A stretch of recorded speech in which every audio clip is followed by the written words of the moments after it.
तो अभी मुझे सोशल मीडिया को छोड़े लगभग 600 दिन हो गए हैं और इस चीज ने मेरी लाइफ को चेंज कर दिया। वो बच्चा जो एक कमरे में पड़े पड़े 12 घंटा वीडियो गेम खेलता और 5 बार फैप करता, वो अभी बहुत सारे लोगों की लाइफ को चेंज कर रहा है। तो मैं बेड पे बैठ के एक वीडियो गेम खेल रहा था और वहां पर एक आदमी को बहुत ज्यादा रिस्पेक्ट मिल रही थी क्योंकि उसके इंस्टाग्राम में 10K फॉलोअर हैं। और जैसा कि मैं एक फैट बच्चा था जिसको कभी भी किसी भी आदमी से कोई रिस्पेक्ट नहीं मिली, ये सोच रहा था कि अगर मैं इंस्टाग्राम में 10K फॉलोअर पा जाऊंगा तो फिर मुझको सबसे रिस्पेक्ट मिलना शुरू हो जाएगी। और उसके बाद मैं बहुत ज्यादा एडिक्ट हो गया। अपना 12 घंटा मैं इंस्टाग्राम में फॉलोअर बढ़ाने के लिए लगाता रहता। इंस्टाग्राम में नहीं, इंस्टाग्राम फॉलोअर इंक्रीजिंग वेबसाइट में मैं 24 घंटा बस कॉइन कलेक्ट कर रहा था, जिसकी वजह से मेरे पास 100 कॉइन आए और 100 कॉइन से मुझको एक फॉलोअर मिले। मैं रात भर जाग जाग के बस कॉइन को कलेक्ट करता रहता। मेरा पूरा दिमाग खराब हो गया था और लगभग 6 महीने से मैं यही काम कर रहा था। और 6 महीने के बाद मेरे 10K फॉलोअर कंप्लीट हो गए जब मैंने इतने सारे कॉइन कलेक्ट कर लिए। और उसके बाद जैसे ही मेरे 10K फॉलोअर हुए, मैंने रियलाइज किया कि मैंने अपनी लाइफ को बर्बाद कर दिया है। मैंने अपने लाइफ के 6 महीने को बर्बाद कर दिया है, क्योंकि उसके बाद भी मुझे कोई भी रिस्पेक्ट नहीं मिल रही थी, कोई भी मुझे जानता नहीं था। और मेरे इंस्टाग्राम में बस 4 रियल फॉलोअर थे, इसमें से 2 लोगों का अकाउंट बैन हो गया था। कोई भी मेरे बारे में स्टोरी नहीं डालता और मैं बस एक अलोन बच्चा था। और मैं ये सोच रहा था कि मैंने अपने 6 महीने को ये जानने के लिए बर्बाद किया कि मैं एक अकेला बच्चा हूँ।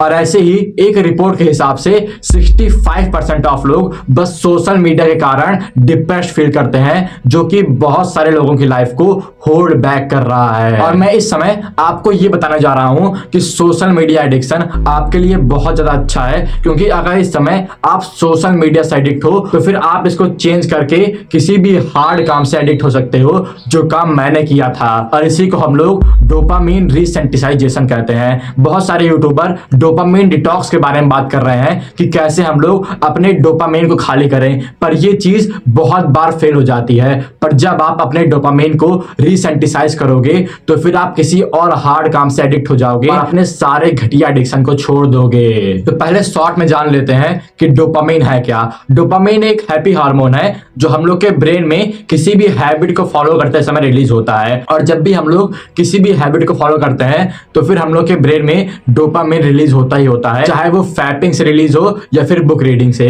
पर हम लोग कभी भी बुक रीडिंग से क्यों एडिक्ट नहीं होते हैं और हर समय फैपिंग से और सारी बैड चीजों से एडिक्ट हो जाते हैं? इसका एक रीजन है कि हम लोग का ब्रेन हर समय उन्हीं हैबिट को चेज करता है जो हम लोग को जल्दी से और बहुत आसानी से डोपामिन दे दें। और इसीलिए हम लोग फैपिंग से और मोबाइल से ही एडिक्ट हो जाते हैं, ना कि बुक पढ़ने से और किसी भी हार्ड टास्क को फॉलो करने से। पर इस समय मैं आपको एक ऐसी टैक्टिक बताने जा रहा हूं जिसको फॉलो करके आप अपने ब्रेन को एक तरीके से रिवर्स कर दोगे और आपको बुक पढ़ने में ज्यादा मजा आएगा, और जिसकी वजह से सारी बैड हैबिट आपकी कम हो जाएगी और आप बुक पढ़ने से और सारे हार्ड काम करने से एडिक्ट हो जाओगे। जरा सोचिए कि वो काम जो 99% लोगों को बहुत ज्यादा हार्ड लगता है, आप उस काम से एडिक्ट हो गए हो और उस काम के कारण आप हर समय अपनी लाइफ में ग्रो कर रहे हो। तो डोपामिन डिटॉक्स में यूट्यूबर बोलते हैं कि आपको किसी भी हैबिट को, ना अच्छी ना गंदी, किसी भी हैबिट को फॉलो नहीं करना है। और ये बहुत ज्यादा बेकार तरीका है,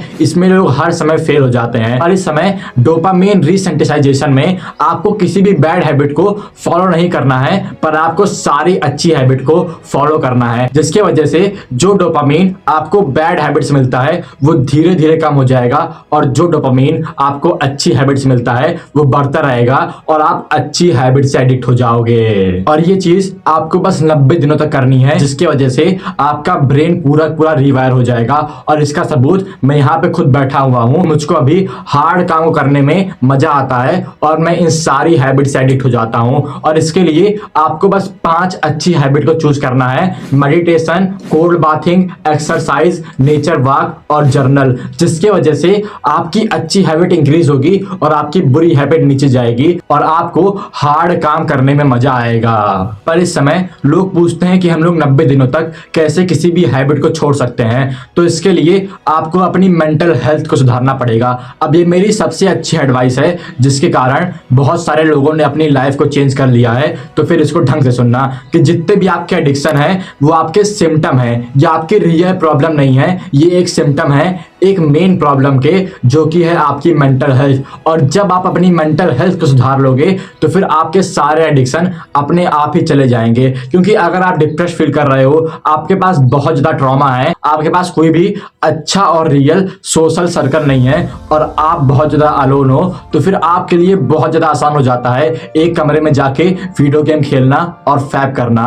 और जैसे जैसे आप अपनी मेंटल हेल्थ को इंप्रूव करोगे, वैसे वैसे आपके एडिक्शन नीचे होते हुए चले जाएंगे। और मेंटल हेल्थ को इंप्रूव करने के लिए आपको वही हैबिट फॉलो करनी है जो मैंने आपको बताई: meditation, cold bathing, book reading, exercise और नेचर वॉक। और कभी भी ये ना सोचिएगा कि आपकी सारी बैड हैबिट एक साथ नीचे चली जाएगी। आपकी सारी हैबिट धीरे धीरे चेंज होती है और धीरे धीरे ही आपकी सारी बैड हैबिट जाएगी, क्योंकि आप इन सारी हैबिट में लगभग 2 साल से हो। हम लोग के इंप्रूवमेंट का पाथ कुछ ऐसे वर्क करता है कि हम लोग की एक एवरेज बेसलाइन होती है जो हर समय ऊपर नीचे होती रहती है। और जैसे जैसे आप अच्छी हैबिट को फॉलो करते हो, ये बेसलाइन बढ़ती है और एक दिन ऐसा आता है जहां पे जो आपका सबसे बेकार दिन होता है वो कभी आपका सबसे अच्छा दिन होता था। और इसी को हम लोग the chaotic path of improvement कहते हैं। तो फिर कभी भी जब भी आप रिलैप्स करो तो फिर अपने बारे में बुरा फील ना करना, बस अपनी लाइफ को आगे बढ़ाते रहना, क्योंकि हैबिट ऐसे ही वर्क करती है। बहुत सारे लोग मेरे पास आते हैं, वो कहते हैं कि मैं 1 महीने से नो फैब फॉलो कर रहा था और उसके बाद मैंने फैब कर लिया तो फिर मेरी सारी प्रोग्रेस 0 हो गई, जो कि बहुत ज्यादा बेकार चीज है। अगर आप 1 महीने से जिम जा रहे हो और एक दिन जिम को स्किप कर दे रहे हो तो फिर आपकी प्रोग्रेस 0 नहीं होती है, आपके पास आपकी सारी प्रोग्रेस रहती ही रहती है। और अगर इस समय आप सोच रहे हो कि ये सारी चीज बहुत ज्यादा हार्ड है, तो फिर एक बात का ध्यान रखना कि great things come from hard things. आप मेरे इस क्वेश्चन का जवाब दो कि क्या आपको गर्ल्स से अट्रैक्शन चाहिए, हाँ या ना? क्या आपको कॉन्फिडेंट होना है, हाँ या ना? क्या आपको बहुत सारे मेल दोस्तों से बहुत सारी रिस्पेक्ट चाहिए, हाँ या ना? शायद आपने हाँ का जवाब दिया होगा। और ये सारी चीज तभी होगी जब आप अपनी बॉडी को बिल्ड करोगे, जब आप अपनी मेंटल हेल्थ को इंप्रूव करोगे। और तब भी आप ये सारे काम नहीं कर रहे हो, बस इसलिए क्योंकि ये सारे काम बहुत ज्यादा हार्ड हैं। अब आपको चूज करना है कि आपको अपने आप को एक नई लाइफ देनी है या फिर वापस से एक ज़ॉम्बी बन जाना है जो हर समय डूम स्क्रॉल करता रहता है। और इस चीज में अगर आपको और ज्यादा मदद चाहिए तो फिर आप मेरी इस वीडियो को देख सकते हो, जो कि आपकी सबसे बड़ी सुपर पावर है। शुक्रिया।